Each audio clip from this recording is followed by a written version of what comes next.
Hi, Shore Life. I'm down in the Minnows room.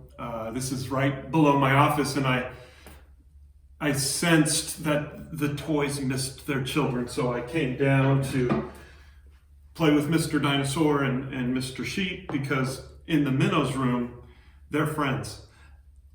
And the sheep, actually, I was looking for the sheep because I was thinking of the story of the lost sheep. There's one of my favorite worship songs right now is So Will I. And the last line of the song says, the one who never left the one behind. And it refers to Jesus' parable of the lost sheep. We find it in Matthew chapter 18, verse 12.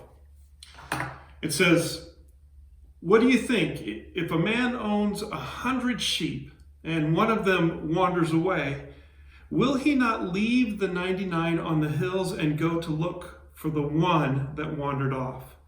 And if he finds it, I tell you the truth, he is happier about that one sheep than about the 99 that did not wander off. In the same way, your Father in heaven is not willing that any of these little ones should be lost. Our Father in heaven is not willing that any of the little ones that play in these rooms, that play with these toys, are lost. The thing is, Jesus didn't just tell this story, he lived this story. If you go back to Matthew chapters 5 through 7, you have the Sermon on the Mount. And in Matthew chapter 8, he starts healing some people. This is also found in Mark chapter 5. And Jesus comes down the mountain after this incredible Sermon on the Mount, and he heals a leper, and then he heals the servant of a centurion, and then he heals Peter's mother-in-law of a fever. And things are going great, and ministry is going great, and you would think, man, Jesus, stay in Capernaum, stay on the west side of Galilee and keep serving these people. But Jesus tells his disciples, we're going to get in the boat and we're going to go to the other side of the Sea of Galilee. Well, the other side is where there were a lot more lost sheep and a lot of Gentiles.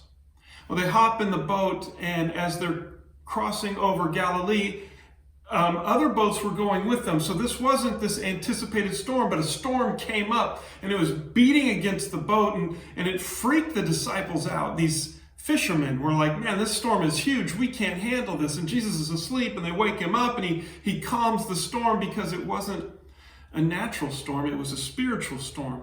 Satan was trying to keep Jesus away from finding the lost sheep. And they get to the other side, and Jesus encounters two demon-possessed men. And he really just interacts with one of them in Mark chapter 5. And this man was violent, and nobody could contain him. And he lived amongst the tombs, and they would chain him, but he'd break the chains, and he'd rip his clothes off. And he was outside of society because he couldn't live within society, and people would go a different direction just to avoid the path that he may be on. And Jesus encounters this man. And in Mark chapter 5, verse 6, it says, when this man saw Jesus from a distance, he ran and fell on his knees in front of him. And he shouted at the top of his voice, what do you want with me, Jesus, Son of the Most High God? Swear to God that you won't torture me. For Jesus had said to him, come out of this man, you evil spirit. Then Jesus asked him, what is your name? My name is Legion, he replied, for we are many. And he begged Jesus again and again not to send them out of the area. And we know the story. There was a herd of pigs nearby. And so Jesus cast this legion, this group of demons, out of the man and into this herd of pigs. And the pigs stormed down the hill and threw themselves into the water, and they died. And the owners of the pigs ran into town to tell everybody, hey, you got to understand what's going on down here. This demon-possessed man, demons came out of him. They ran into the pigs died, and the people all came down, and they find this demon-possessed man now clothed, now in his right mind, now totally calm. This man that freaked him out that they never really did anything about is sitting there with Jesus. And now they're not scared of the man, they're scared of Jesus. And they push Jesus away. They say, you need to get out of here. You need to leave. And so Jesus and the disciples, which is amazing to me, they get up, they're going to get in their boat, and they're going to go. And it says in Mark 5, verse 18, as Jesus was getting into the boat, the man, the lost sheep, the man who had been demon-possessed, begged to go with him. Jesus did not let him, but said, go home to your family and tell them how much the Lord has done for you and how he has had mercy on you.